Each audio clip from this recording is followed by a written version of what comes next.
Deməyə başlayaq layout tabından. Layout tabının lent qrupları var. Bu lent qrupları Page Setup lent qrupu, Paragraph və Arrange lent qrupudur. Page Setup layout tabının demək olar ki, ən çox düşən lent qruplarından biridir. Burada dərinliklər var. Page Setup'ın öz pəncərəsi var ki, bu hissəni kliklədikdə Page Setup'ın öz pəncərəsi açılır. Və həmin pəncərədə də bəzi məlumatlar sizə bildirəcəm. İndi baxaq Page Setup'ın əmrlərinə. Hansı əmrləri var? Margins, Orientation, Size, Columns, Bricks, Line Numbers və Hibernation. Margins-i biz printer məsələlərində keçmişdik. Kənar boşluqların məsafəsini bildirir.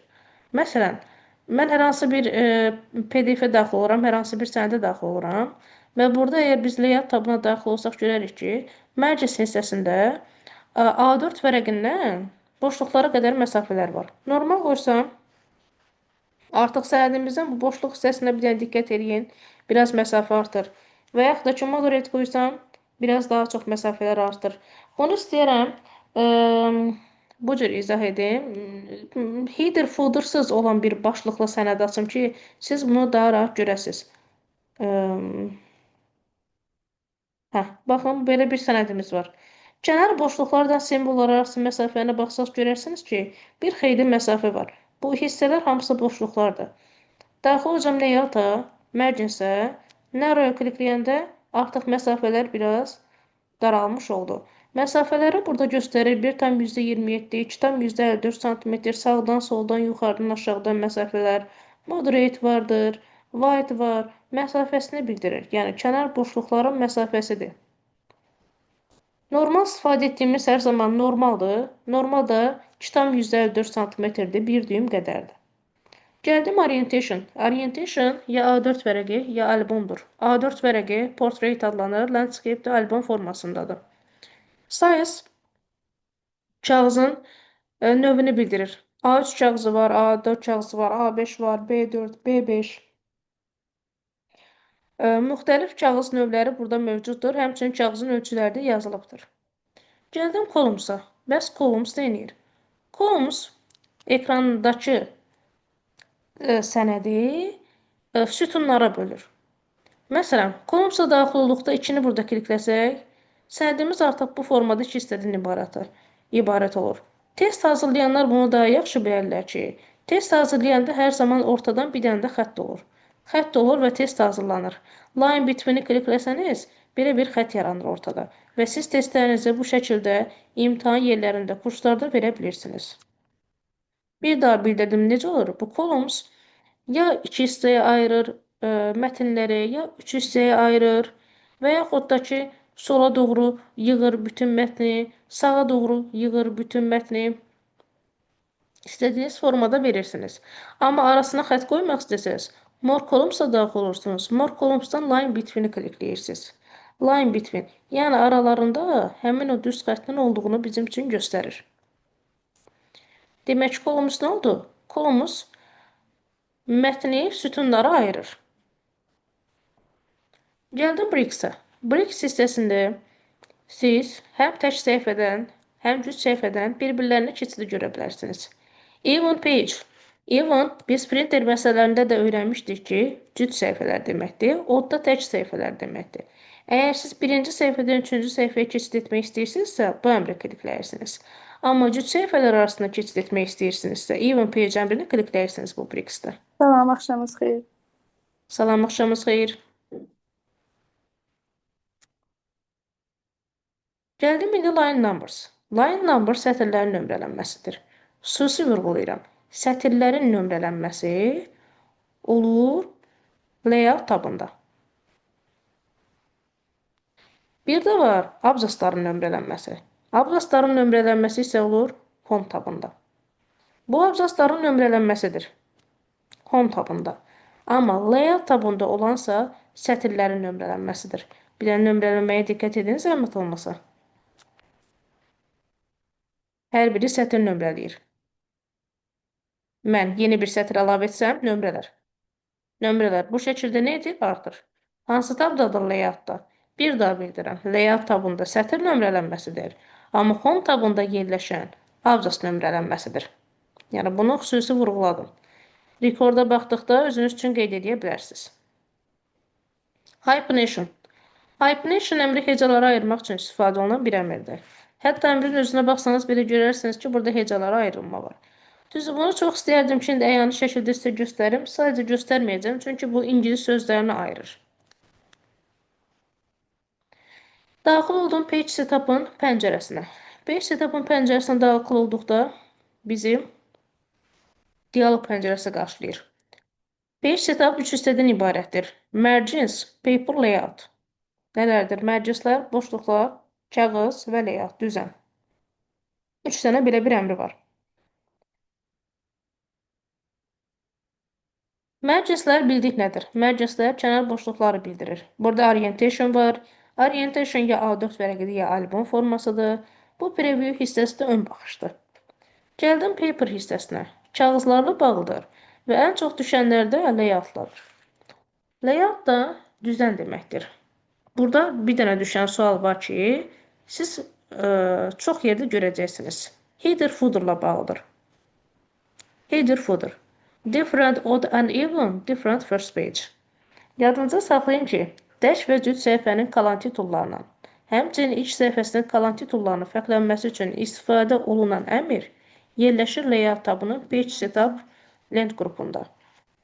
Header footer'ı normaldan biz insertdən əlavə edirik. Amma ki, burada olan headers və footerslar iç vərəqinin, tək və cüt vərəqinin fərqlənməsi sırf yerləşir layout tabında. Niyə? Çünki siz kağızın üzərində hər hansı bir dəyişikliklər edirsiniz.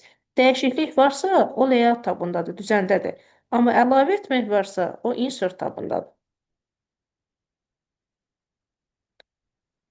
Header footer'da dedik biz, page setup'ı da dedik, bildirdik. Bu qədər. Gəldim indi ikinci lent qrupu olan paragraf lent qrupu. Paragraf lent qrupu həm home tabında var, həm də layout tabı var. İkisi də eyni funksiyanı yerinə yetirirlər. Sadəcə home tabının paragrafı daha çox işlər görür. Burada filtrləmək var, sonra çap olunmayan simvollar var, sətirlər arası, abzaslar arası məsafələr var, cədvəl belə sərhədləmək var. Sonra istiqamətlər var, sağa sola doğru istiqamətləndirmə. Amma layout tabında isə sadəcə sətirlər arası və abzaslar arası məsafələr var. Spacing sətirlər arası məsafədir. Index isə qarşıdan abzasın məsafəsini bildirir. Və daxil oluram bu dəfə paragraf lent qrupunun pəncərəsinə. Paragraf lent qrupunun pəncərəsində yerləşənlər nələrdir? Bu hissələrdə bizi qarşılayır spacing, indentation. Indentation dedik, abzasın məsafəsini bildirir. Spacing isə sətirlər arası məsafəni bildirir. Gəlin bunu özümüz yoxlayaq. Baxın, indentionda gəlirəm bunu artırıram. Biraz. Indention nə deməkdir? Abzas. Bir dəqiqə belə edim. Burada mətnə bir dənə baxın, özü verdiyi nümunədəki mətnə. Baxın, qarşıya doğru çəkir. Sonra məsafəsini artırır. Və yaxud da ki, sağa doğru edirəm. Və yaxud da ki, bu şəkildə nə edirəm? İstiqamətlərini dəyişirəm. Bir də var special. Specialda first line klikləsəm, bir dənə başlığa diqqət edin. Nə oldu? Abzasın yerini tam bildirdi ki, artıq bura abzasdan başlayır first line kliklədikdə. Hangi kliklədikdə isə aşağıdakıları abzas kimi göstərir sətirləri. Amma özü yuxarıda qalır. Əsas abzasın başlığı yuxarıda qalır. First line kliklədikdə isə artıq nə olacaqdır? Abzas bu şəkildə abzas olduğunu bildirəcək. Spacing sətirlər arası məsafədir. Baxın, məsafəni bildirir. Məsafə. Və digər isə bu şəkildə. Aşağıdankı məsafədir. Line spacingdə də yenə 1,5 var. Abzasınkını bildirir bu.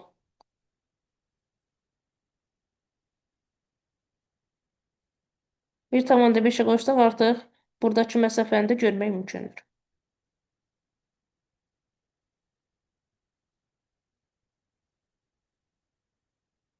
Gəldim arrange. Arrange lent qrupu. Arrange lent qrupu obyektin mətnə daxil edilməsi və mətn üzərindəki istiqamətini bildirir. Bir dənə obyekt daxil edək. Şəkil daxil edək.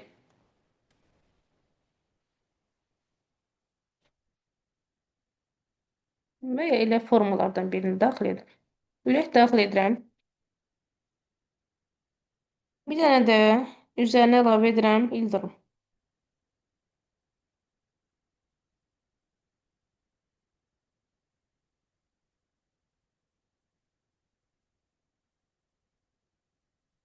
Baxın, Arrange lent qrupu hal-hazırda deaktivdir. Nə üçün?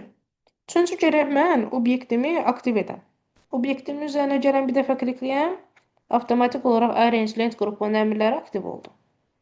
Amma kənara kliklədikdə isə həmin əmrlər olur deaktiv. Üzərinə kliklədikdə isə həmin əmrlər oldu artıq aktiv. Çünki biz obyekti artıq seçmiş olduq. Pozisiya şəklin, obyektin, siz hər hansı bir obyekt əlavə etmisinizsə, onun mətndəki yerini, istiqamətini, hansı tərəfdə yerləşdiyini bildirmək üçündür. Wrap text ən çox istifadə olunan əmrlərdən biridir. Tutaq ki, istəyirəm ki, mən ildırımı qoyum hələ ki bir kənara, kənarda qalsın bu. Bu ürək mətnin arxasında olsun. Nə oldu? Ürək gəldi artıq mətnin arxasına. Bir də var ki, mən artıq bunu öndə göstərmək istəyirəm. Öndə göstərmiş oldum. Yenə də mətnlərin, məsələn, bu cür etdikdə, sura əmrini seçdikdə artıq ürəyin ətrafında sanki yazılar yazılmış olur və yaxud da ki, tight etdikdə yenə də eyni funksiya yerinə yetirilir. Square etdikdə biraz fərqli formada, sanki kvadratik formada yazmış olur. İstədiyiniz bir əmri burada icra etməklə siz şəkli mətnin istənilən yerinə qoya bilərsiniz. Bring forward və send backward isə obyektlərlə bağlıdır. Tutaq ki, bizim 2 dənə obyektimiz var idi. Bir ildırım, bir də ürək. Gəlirəm, ildırımı qoymaq istəyirəm ürəyin arxasına. Bu zaman send backward-a klikləyirsiniz. Artıq ürək gedir arxaya. Bəs ürəyi mən yenidən necə əvvələ gətirə bilərəm? Bring forward vasitəsilə. Send backward göndərir arxaya. Bring forward isə qarşıda göstərir. Align. Align də eyni şəkildə istiqamətlərdir. Məsələn, align left edirəm, sola doğru sürüşür. Align center edirəm, mərkəzə. Daha sonra align right, sağa doğru. Gəldim qrup əmrinə. Burada qrup əmri deaktivdir. Nə üçün deaktivdir? Ona görə ki, biz 2 dənə obyekt seçməliyik. Mən bir dənə obyekt seçmişəm. Amma 2 dənə obyekt seçsəm, 3 dənə obyekt seçsəm, 4 dənə, 5 dənə, daha artıqını seçsəm, o zaman qrup əmri aktiv olacaq. Seçmək üçün də istifadə olunan klaviatura düyməsi Ctrl klaviatura düyməsidir. Ctrl-dan seçirsiniz, artıq qrup əmri olur aktiv. Qruplaşdırdıqdan sonra siz bu ikisini də döndürə bilərsiniz. Horizontal, vertikal formasında göstərə bilərsiniz. Nə öyrəndik biz? Biz öyrəndik ki, Arrange qrupu obyektin mətnlər üzərində istiqamətini bildirir. Paragraf abzaslarla və sətirlərlə bağlı olan bir lent qrupudur.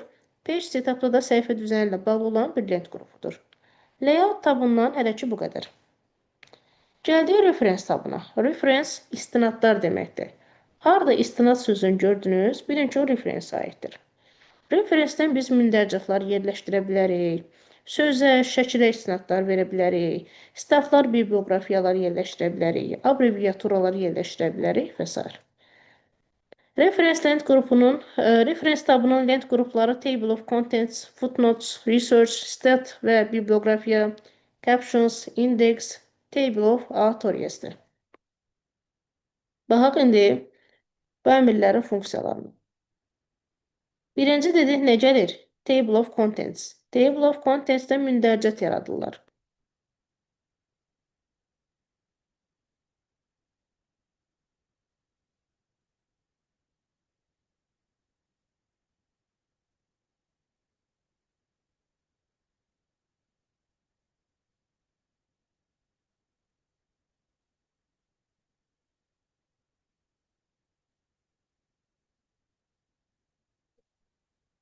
Baxın.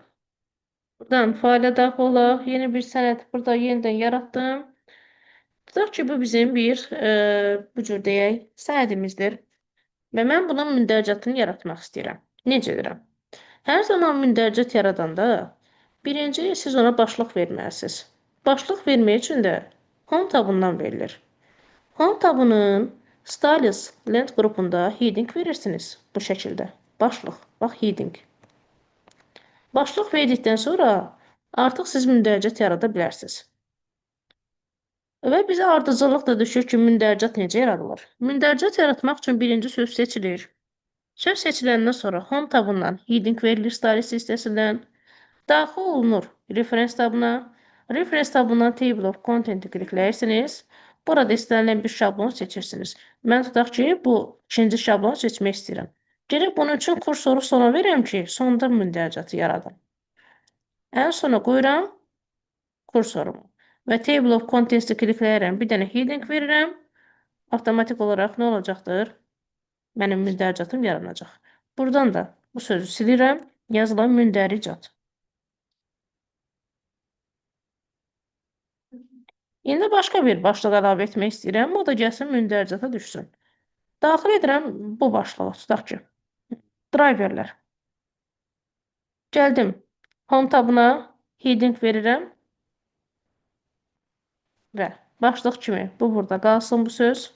Qaldım. Və daxil oluram mündəricatıma. Bu hissədən Update Table əmrini klikləyirəm.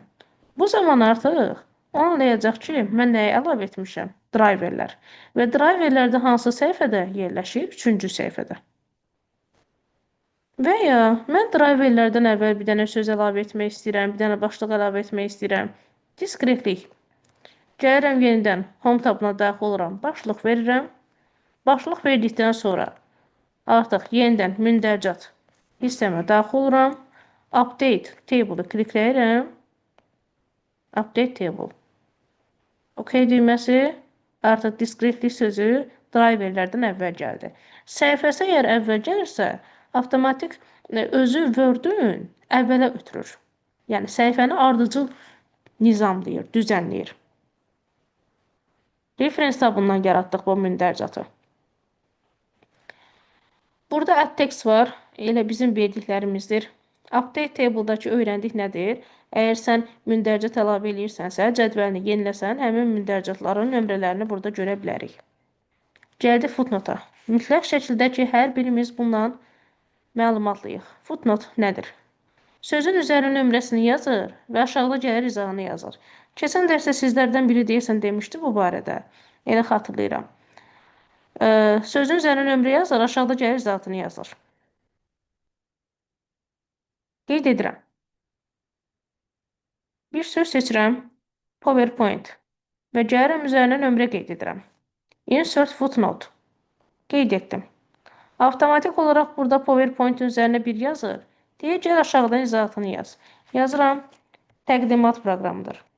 Təqdimat proqramıdır. Qeyd etdim. Və ya burada printer sözünü seçirəm və gəlirəm başına ədəd qoyuram. Özü qoyur ədədi ardıcıl. 2 qoydu. Və gəlirəm ikincinin izahatını yazıram. Yazıram çıxış qurğusudur. Çıxış qurğusudur. Amma mən bunlardan əvvəl söz əlavə etsəm, lap birinci səhifəyə əlavə etsəm artıq, onda yerlərini dəyişəcək. Fiziki sözünü seçirəm. Artıq fiziki sözün üzərinə bir yazılacaq. Çünki özlərindən əvvəl gəlir deyə artıq fiziki sözünə bir yazıldı. Fizikiyə də yazıram güc. Və hər bir sözün üzərinə nömrəsinin üzərinə gətirdikdə onun mənasını verir. Baxın, birin üzərinə gətirmişəm. Nə yazır? Güc. İndi düşəcəm aşağıdakı sözlərin izahatına baxmağa. Hara əlavə etmişdim o sözləri? Hə, bura. Məsələn, PowerPoint üzərinə gəlirəm, baxıram, yazıb təqdimat proqramıdır.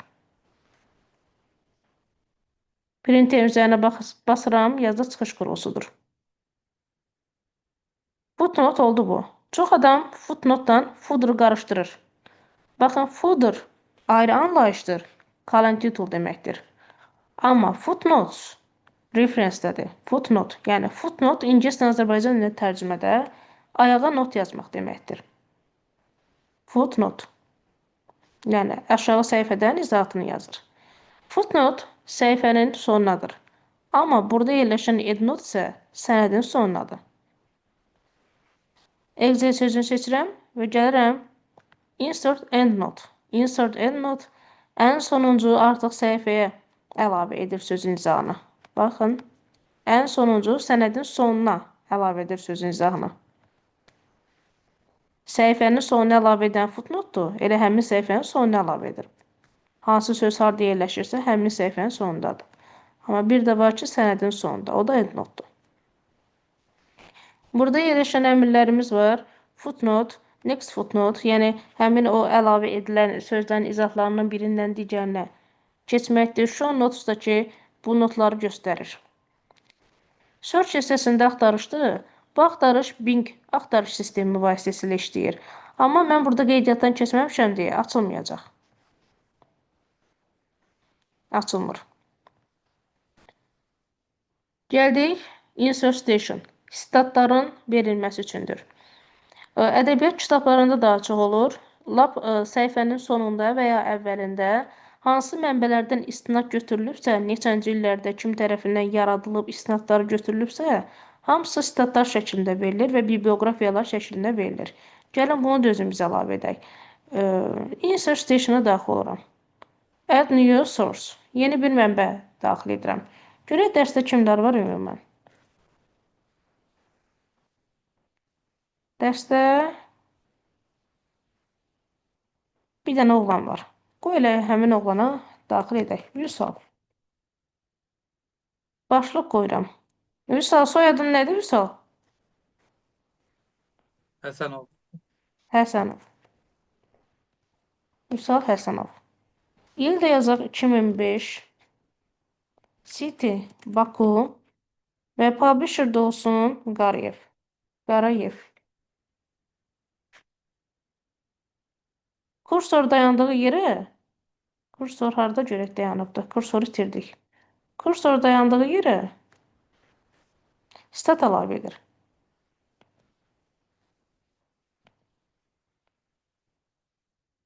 Yazır Vüsal 2005. Bir də var biblioqrafiyanın əlavə olunması. Bu da belə bir biblioqrafiyadır.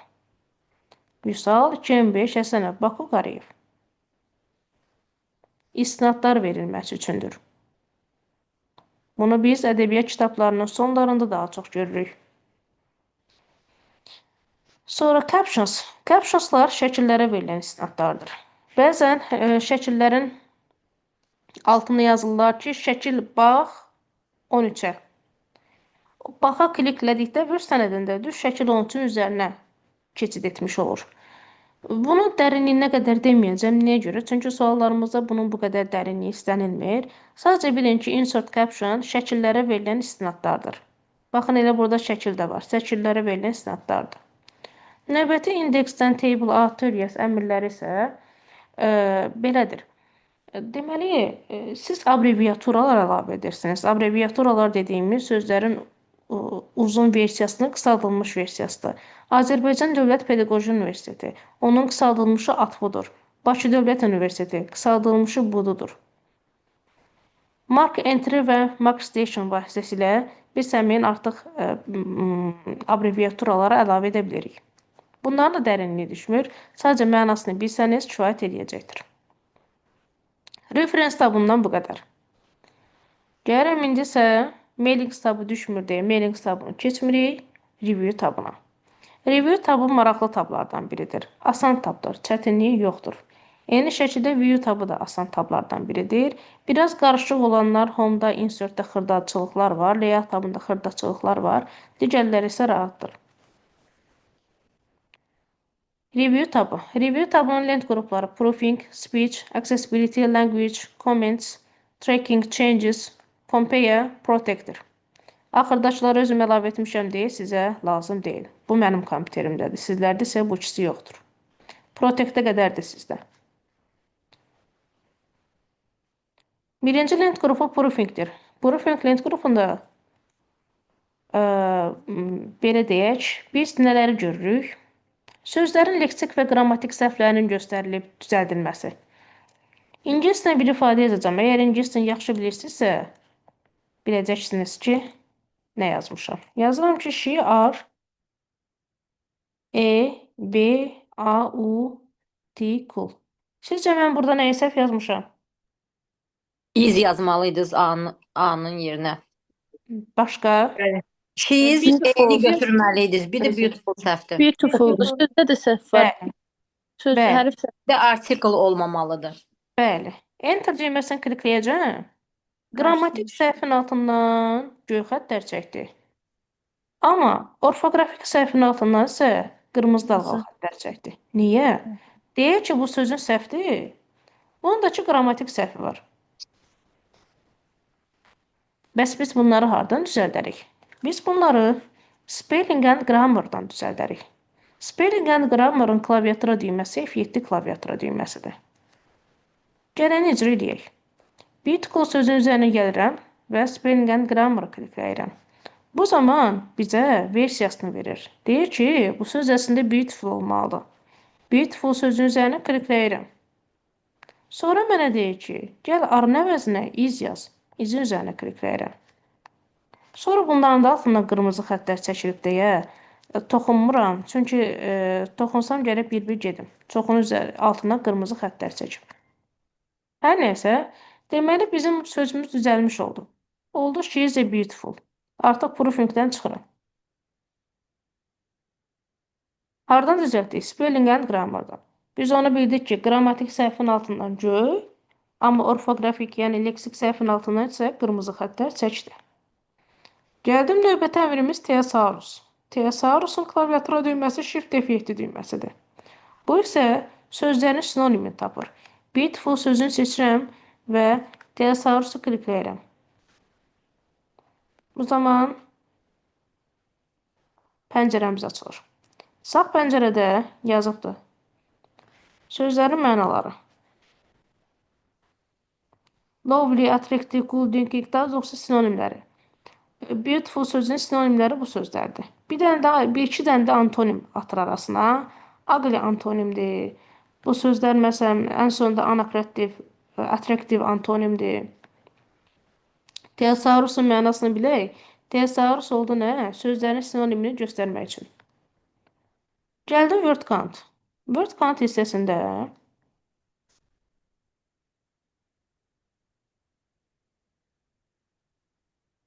nələr göstərilir? Səhifə.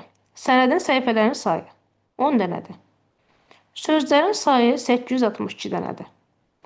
Boşluqlarsız simvolların sayı 5305-dir. Boşluqlardan birlikdə 6514-dür. Paragraf abzaslarda, line-listə sətirlərdir. İndi mən sizə belə bir sual verirəm ki, buradakı boşluqların sayı nə qədərdir? Hər şey göz qabağındadır. Mən sizdən sadəcə soruşuram ki, boşluqların sayı nə qədərdir? Onda çıxacaq da müəllim orada. Nədən nəyə çıxacaq? 6514-dən 5305-ə çıxır. Sağ ol, doğrudur. 6514-dən çıxacaqsan 5305-i, alacaqsan boşluqların sayını. Tamamilə doğrudur. Yəni bunu boş-boşuna vermədim. Niyə görə? Çünki suallarda var. Bizdən boşluqların sayı istənilir. Nə edirsiniz? 6514-dən çıxacaqsınız 5305-i. Alacaqsınız boşluqların sayını. Növbəti gəlin əmir Ridelalı dəmridir. Gəlin başqa bir sənəd açım orada bunu deməli yazım. Yazıram elə bura. She is beautiful. Bayaqçı sənəddə açmır, çünki sənəddə cümlələr, sözlər çox idi. Kursorumu qoyuram bura və oxuyacaq. She is a beautiful. Ridelalı dəmrində oxuyur. Təsəvvür edin ki, sənədinizdə balaca bir uşaq açıb və o heç bir cümləni oxuya bilmir. Onun üçün nağıl oxusun deyə, səsli formada oxunulsun deyə belə bir əmrdən istifadə edir. She is a beautiful. Bunu Azərbaycan dilində oxunmur təəssüf ki. Əgər Azərbaycan dilində bir ifadə yazsam, yazacağam ki, o çox gözəldir. Görün, onu necə oxuyacaq, baxın. O Cox Gozelle her. Səsi eşidirsinizsə, ümid edirəm ki, yəni bunları Azərbaycan dilində oxuya bilmir. İngilis ləhcəsi ilə sözlər oxuyur. Hə. Check accessibility. Mən təkcə ingilis dilində oxuyur. Məsələn, tutam ki, rus dilində yazılır və yaxud da fransız dilində.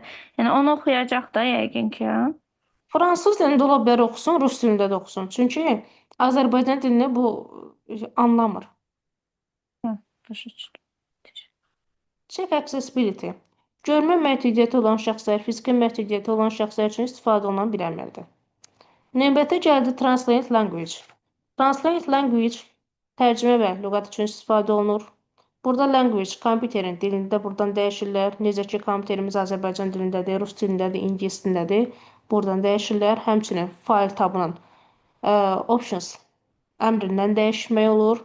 Translate də ki, tərcümə eləyir. Demək olar ki, bu translate-dən istifadə edən yoxdur. Çünki çox səhv tərcümə eləyir hər şeyi. Gəldik comments. Commentslər şərhlərin əlavə olunmasıdır. Review tabında da şərhlərin əlavə olunması var. Insert tabında da şərhlərin əlavə olunması var. Baxın comments. Amma fərqləri bundadır ki, insert tabında təkdir, təkcə sən şərh əlavə edə bilirsən. Amma review tabında görün əhatəsi necə böyükdür.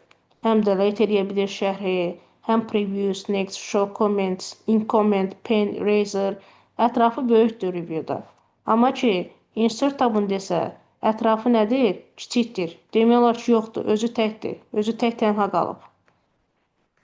Review tabında isə ətrafı çoxdur. Gəlin şərh əlavə edək. New comment etdim. Bura bir dənə şərh əlavə edək. Yazaq ki, gözəldir. Yazaq hansı qız? Belə. Güya ki, özümüzdən şərh əlavə etdik də. Bu şərhi silə bilərik. Amma mən başqa bir sözə də şərh əlavə etmək istəyirəm. Çünki previous və next-i sizə göstərmək istəyirəm. Yenidən bir şərh əlavə etdim. Şərhləri silmək olur təbii ki də delete. Bir də previous next. Previous özündən əvvəlki şərhdir. Next də ki özündən sonraki şərhdir.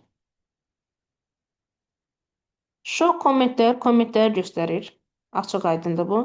In comment artıq özünüz gəlib bura nəsə yazırsınız. Belə qələmlə. Belə bir şeylər. Qələmlə bunu özünüz yazırsınız. Eraser da ki silir. Yazdığınızı silməkdir. Ümumiyyətlə şərhləri silin buradan.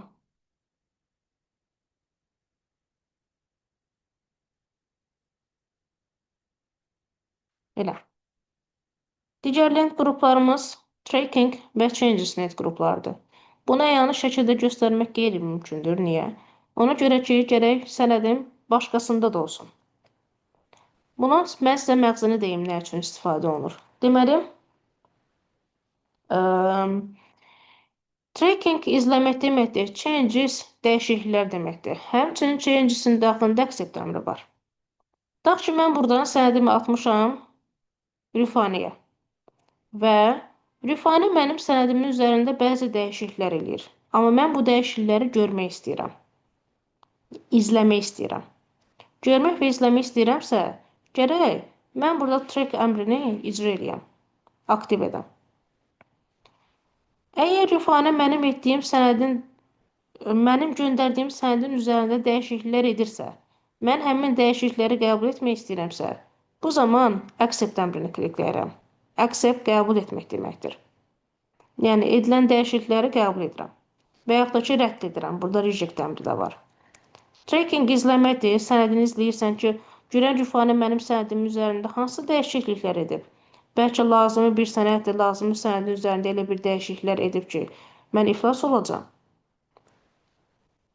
Əgər həmin dəyişiklikləri qəbul etmək istəmirəmsə, buradan gəlirəm, reject edirəm. Amma həmin dəyişiklikləri qəbul etmək istəyirəmsə, gəlib accept edirəm. Yəni, tracking izləməkdir, sənədi izləyirsən. Changes edilən dəyişiklikləri qəbul və yaxud da ki, rədd edirsən. Compare. Compare sənədlərini müqayisə edir. Restrict Identity. Bu da yerləşir Protect Lent qrupunda. Mən sizə ilk dərsimizdən bəri belə bir ifadə işlədirəm. Deyirəm ki, sənədi qorumaq üçün bir fayl tabından istifadə olunur. Failin infosundan Protect Document var idi. Buradan parol qoydunuz sənədə. Bir də Review tabından istifadə olunur. Buradan belə bir nəticə çıxır ki, Sənədə parol qoymaq üçün istifadə olunan tablar bir fayl tabıdır, bir də review tabıdır. Bir fayldır, bir də ki reviewdur.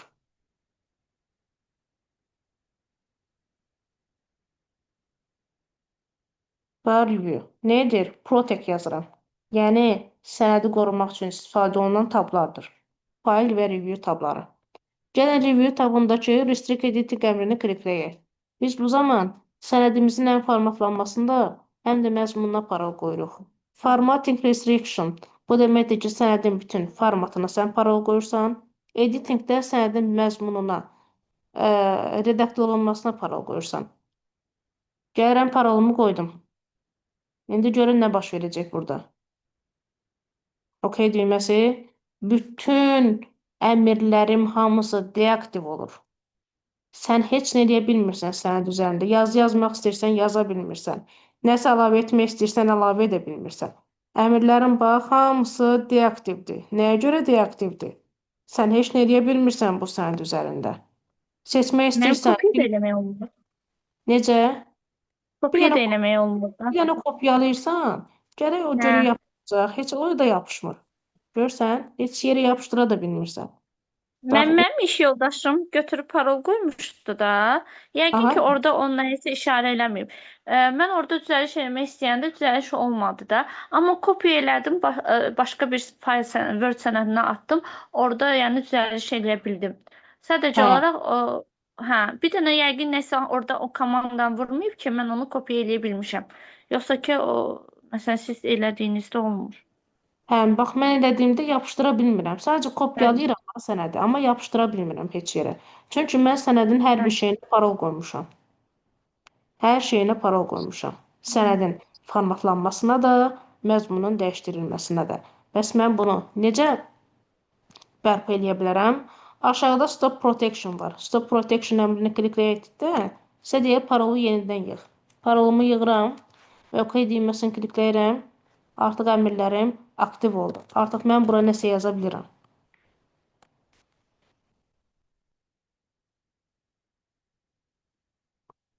Review tabından da bu qədər. Review tabı da rahat bir tabı. Dediyim kimi, reference tabını da keçdik, o da rahatdır. Layout tabını keçdik, o da rahatdır. Gəldik ən sonuncu tabımız olan View tabı. View görünüş deməkdir. View nədir? Görünüş. Word-ün 5 dənə görünüş rejimi var. Read mode, print layout, web layout, outline və draft. Bunlar barəsində isə mən yazılar yazdırmalıyım mütləq şəkildə.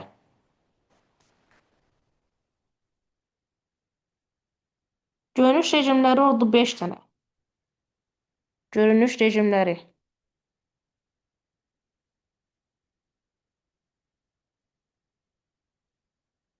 Print layout. Print layout. Web layout. Web layout. Draft. Outline. Outline. Və read mode. Read mode.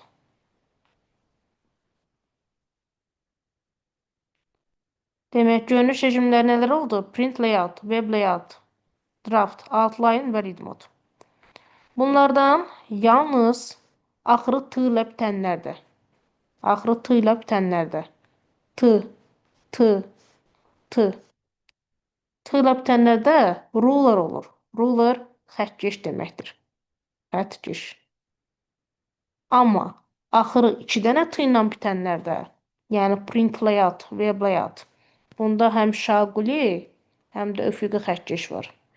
Şaquli və üfüqi. Amma axırı 2 dənə t ilə bitənlərdə isə yalnız üfüqi xəttkeş var. Üfüqi xəttkeş. Demək nə dedik? Print layoutda həm şaquli, həm də üfüqi xəttkeş var. Amma web layoutdan draftda isə yalnız üfüqi xəttkeş var. Outline-dan read mode isə heç bir xəttkeş yoxdur. Gəlin indi bu xətt, baxaq. Bu xəttkeş nədir?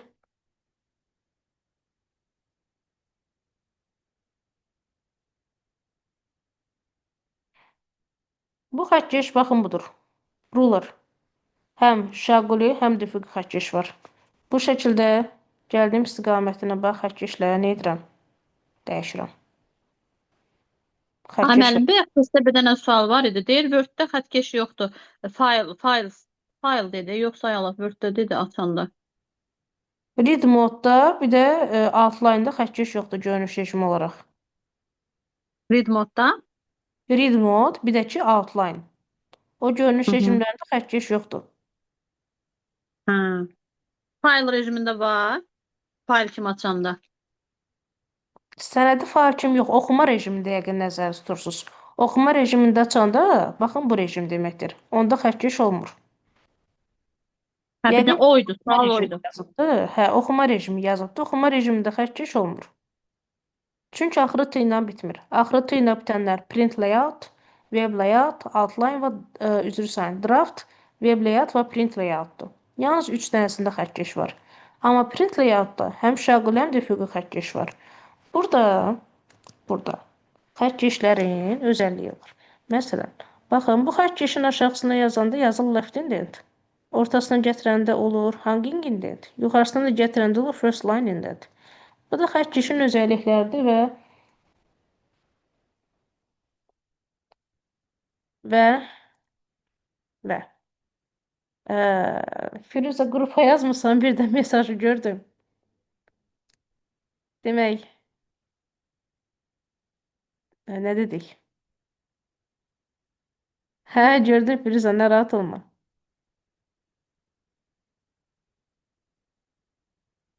Demək, nə olacaq? Bax, deyəcəm deyə yadımdan çıxdı.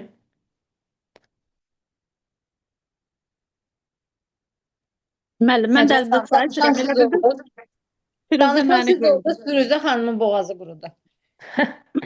Hə, demək, print layoutda xəttkeşlər olur. Xəttkeşlərin burada bir istiqamətlərini bildirdik.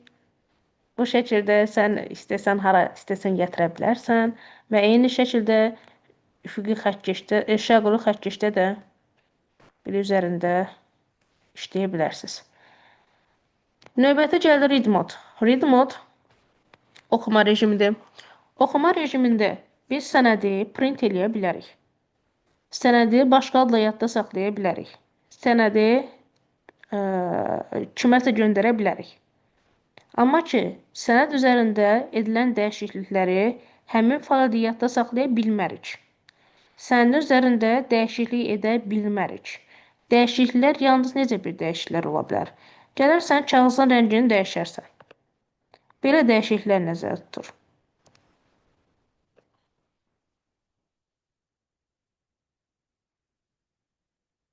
Print layout standart istifadə etdiyimiz görünüşdür. Yəni, biz həmişə Word açanda print layout açır. Web layout. Web layout belə bir görünüş rejimidir. Yalnız üfüqi xəttkeş olur burada. Biz burada yəni print layoutdan fərqli olaraq sənədi düzdür, yaxınlaşdırıb uzaqlaşdıra bilirik, üzərində dəyişiklikləri edə bilirik. Amma sənədi tam ekran boyu sanki açmış olur. Outline. İndi girəcəyim outline görünüş rejimi olacaq. Bu cür bir görünüş rejimidir. Və yalnız outline görünüş rejimində outlining tabı açılır. Baxın, bu yalnız outline aiddir. Vurğulayıram, rekordda baxarsınız. Nə dedim? Dedim ki, yalnız outline görünüş rejimində outlining əlavə belə bir tab açılır. Bu yalnız outline aiddir. Qalan heç birində tab açılmır elə. Sonra draft.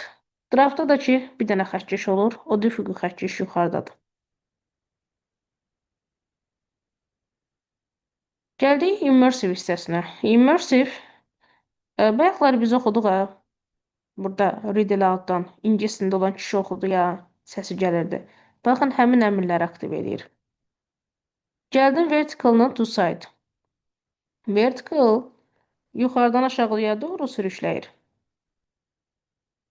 Sənədə daxil olun bir dənə sənədə. Baxın, biz vərəqlərimizi nə edirik? Belə yuxarıdan aşağıya doğru sürükləyirik. Amma daxil olsaq buradan side to side-a sənədimizi kitab vərəqi kimi səhifələyəcək. Və bunu da bilək ki, bu zaman zoomlamaq olmur. Zoomlamaq miqyas deməkdir. Mən bunu heç cürə yaxınlaşdıra bilmirəm. Yaxınlaşmır.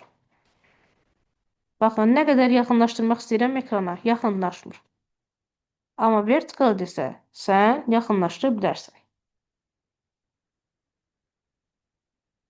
Gəldi indi isə ruler. Ruler dedik xəttkeşdir və show length qrupuna aiddir.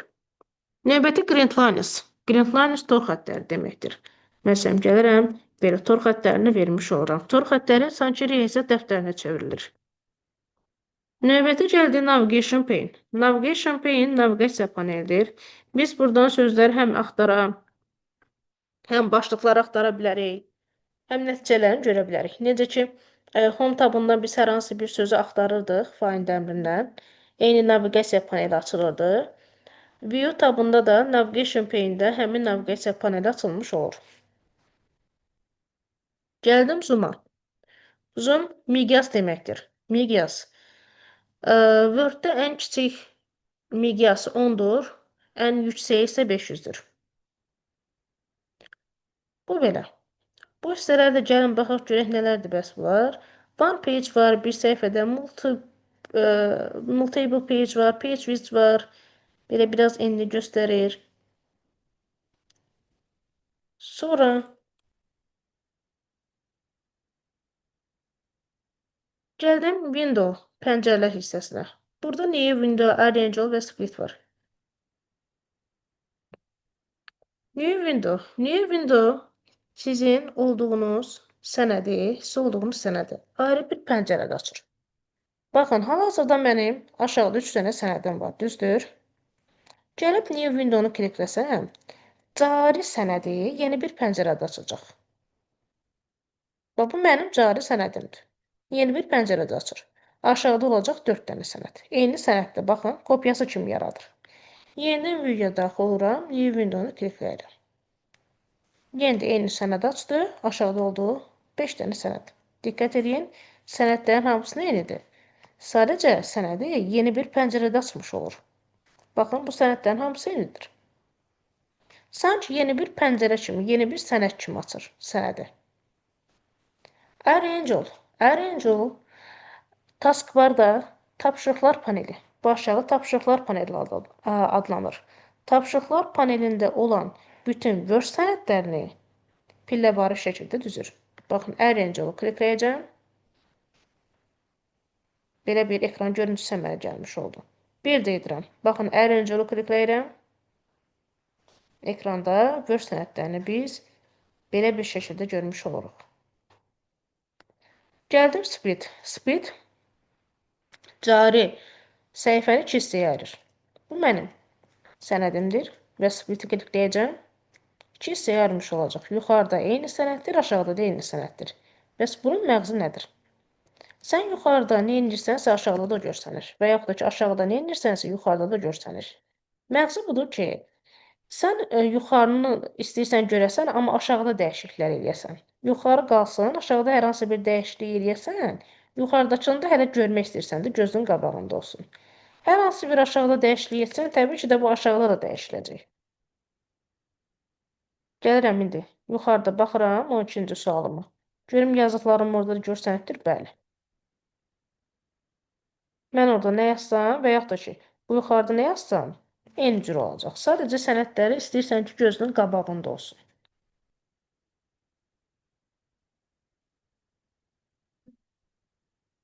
Daha sonra gəldim view side by side.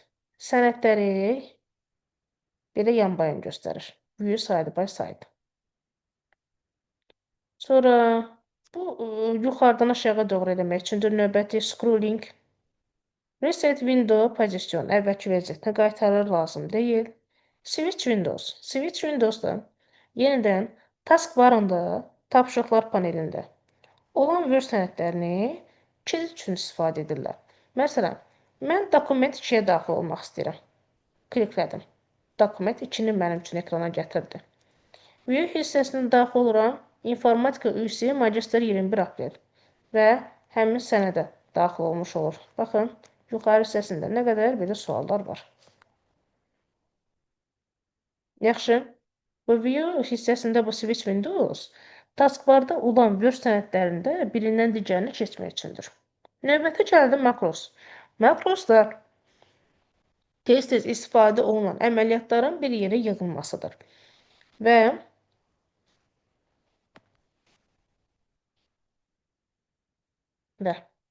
makrosa daxil olduqda sizi proqramlaşdırma dili açır. Həmin proqramlaşdırma dili də Visual Basic Application-dır. Bu proqramlaşdırma dilidir. Visual Basic Applications proqramın adıdır. Sual kimi düşüb ki, Office proqramlarının daxilində olan proqramlaşdırma dili hansıdır? Cavabınız olacaq Visual Basic Application. O da nəyin daxilində yerləşir? Makrosun daxilində. Bəs makrosun özü nə oldu? Makros bu oldu ki, tez-tez istifadə olunan əməliyyatları özlərində birləşdirdi. Makros.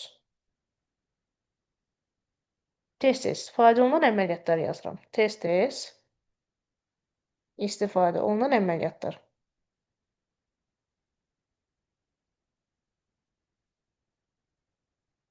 Olunan əməliyyatlar. Biz orada normalda kod yazmalıyıq. Amma ki, kod sizə düşmür, heç lazım belə deyil. Orada kod yazılar tez-tez istifadə olunan əməliyyatları göstərirlər.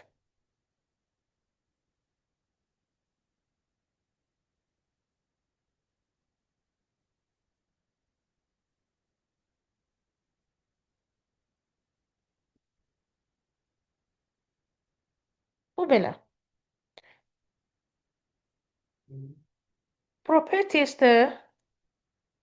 Properties artıq özəlliklərdir. Yəni sənədimizin özəllikləri. Bu, həmçinin fayl tabında olan infodur. Baxın, mən daxil oldum buradan, view tabından. Property isə avtomatik olaraq hara keçid edir? Fayl tabının infosunu. Bu da belə. Help tabı da ki, bizə düşmür. Hansı tablarımızı keçmiş olduq? View, Review, Reference. Mən test elə bil heç Bunlar. gözümə dəydi axı. Necə? Testdə nə gözünə dəydi Pərvin? Bugün evə verdiyiniz testdə elə bil helplə bağlı nəsə gözümə dəydi. Help verə bilərik, amma cavab help çıxmaz. Mənim səsim gəlmir. Hə Pərvin, help verə bilər ha. Cavabı amma help çıxmaz. Hə, ona görə. Bu yaxşıdır bax. Sadəcə adını Hə, verirəm, ola bilər. help çıxmır. Yaxşı, dərsin rekordunu dayandırın, baxaq Aha, düzdür.